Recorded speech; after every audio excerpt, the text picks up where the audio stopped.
Segundo o governo federal, isso é um grande problema. Segundo o governo federal. Por que eu estou falando segundo o governo federal? Porque o governo federal escolhe qual é a meta de inflação do país e qual é o teto dessa inflação, tá? O governo federal poderia, por exemplo, considerar que o centro da meta é 4,5%, tá? O Conselho Monetário Nacional ele é composto pelo ministro da Fazenda, ministro do Planejamento e presidente do Banco Central. Então, portanto, é uma decisão que cabe única e exclusivamente ao governo federal. Isso independe se é o Campos Neto ou o Galípolo, tá? Uhum. Então, quando você define uma meta de inflação muito baixa, de 3%, necessariamente você força uma política de taxa de juros dentro da lógica que nós temos hegemônica e convencional de política monetária, muito mais dura para perseguir esse centro da meta. Antigamente, antes do governo Temer, antes do golpe, qual era a nossa meta? O centro da meta era 4,5%, podendo chegar até 6%, com 1,5% de tolerância, tá? Então, um resultado de 4,7% seria muito próximo do centro da meta e não teria nenhum problema e não teria nenhuma necessidade de uma forte elevação de taxa de juros. Perfeito? Então, por uma escolha do governo federal, nós temos um centro de meta muito baixo e, portanto, também um teto muito baixo e a inflação de 4,7%, que é super natural para um país igual ao Brasil, né, cujos preços flutuam diretamente, fortemente relacionados ao câmbio e à volatilidade internacional, enfim, movimentos especulativos, seria aceitável se você tivesse uma meta condizente com a nossa realidade e condizente com a nossa história, tá? Então, esse é um primeiro aspecto.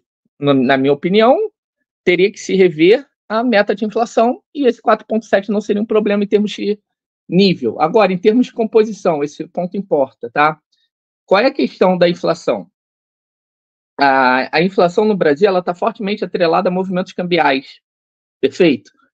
Durante a história do regime de metas de inflação, a gente tem muita facilidade para cumprir a meta de inflação quando o câmbio está valorizando e muita dificuldade quando o câmbio está desvalorizando, tá? E por que disso?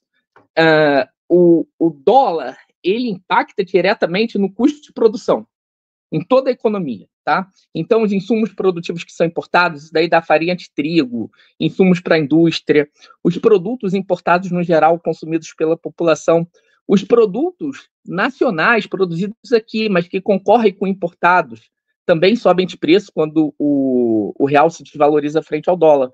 Por exemplo, um tênis produzido no Brasil, 100% nacional, tá? O dólar valorizou. Então, um tênis que custava R$500 da Nike passa a custar R$700, o tênis da Nike.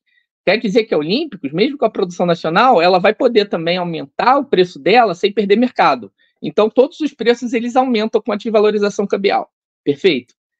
E tem alguns preços que eles aumentam e de forma muito forte a partir da política de precificação dos combustíveis.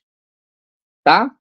Os combustíveis, a partir do golpe com Michel Temer, foi imposta uma nova lógica de precificação dos combustíveis, que é a paridade internacional, como elemento fundante da formação de preços, da gasolina e do diesel. O governo Lula ele consegue suavizar muito isso, principalmente no diesel, não tanto na gasolina. Tanto é que a gasolina ela tem uma inflação muito forte puxada pelo câmbio.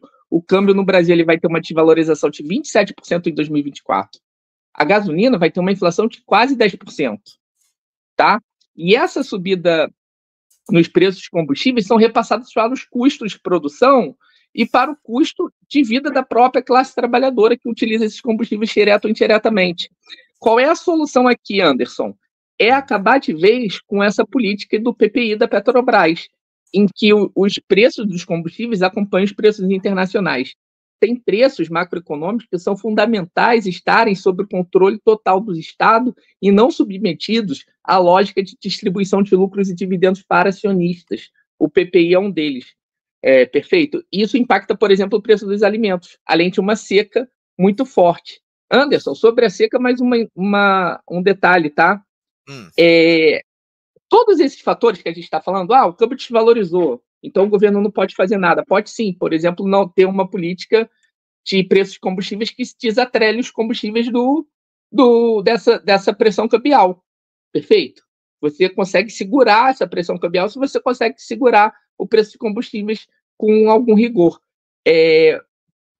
Você tem um problema de seca e uma safra ruim para os alimentos. O que você faz? Usa estoques reguladores para amortecer esse impacto na oferta. Então, os estoques reguladores são muito importantes. Nós perdemos esses instrumentos e não recuperamos desde o golpe.